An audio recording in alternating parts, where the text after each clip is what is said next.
এখন প্রচণ্ড বৃষ্টি শুরু হয়ে গেছে, তো আমি তরমুজের ভিডিও করব। আর এদিকে দেখেন তো হিউজ পরিমাণ লোকজন দৌড়ায় আসতেছে, অন্যরকম একটা মুহূর্ত।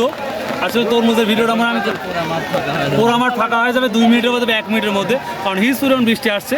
আর আমি তরমুজের ভিডিওটা যে করবো সেই সময়টা আমি পেলাম না। তো দেখা যাক, বৃষ্টি যদি কন্টিনিউ হয় তাহলে তো ইম্পসিবল হয়ে যাবে, আর যদি বৃষ্টি ভালো হয়ে যায় তাতে ইনশাল্লাহ হবে। তো দেখুন বৃষ্টি আর বৃষ্টি, তো আমি ছাতার নিচে দাঁড়িয়ে আমি ভিডিওটা করতেছি। দেখুন মানুষ প্রচণ্ড আকারে দৌড়াচ্ছে এবং কেউ কেউ ওখানেই দাঁড়িয়ে আছে ছাতা নিয়ে। তো ভিউয়ার্স, আজকে সিঁদুলি বাজার অন্যরকম একটা বাজার দেখবেন। 2 থেকে 2 মিনিটের মধ্যেই মাঠটা একবার পুরো ফাঁকা হয়ে যাবে, শুধুমাত্র তরমুজ আর হচ্ছে মিষ্টি কুমড়া থাকবে, আর এছাড়া কিছু থাকবে না।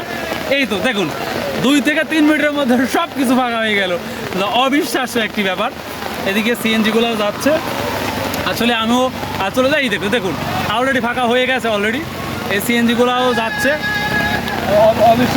অবিশ্বাস্যভাবে ফাঁকা হয়ে গেল। তো ভিউয়ার্স, প্রচণ্ড বৃষ্টি হচ্ছে, যার কারণে আমি উপরে চলে যাব। আর একটা দৃশ্য, অলরেডি প্রচুর মানুষ যায় কাউন্সিলে, ইউনিয়ন কাউন্সিলে এখানে হাজির হয়েছে। তো এই তো যেটা আপনাদের সাথে আমি শেয়ার করলাম। So if you like this video, যদি ভিডিও ভালো লাগে ভাই, আল্লাহর রাস্তায় সাবস্ক্রাইব, শেয়ার, কমেন্ট করবেন। বাই, আল্লাহ হাফেজ, আসসালামু আলাইকুম।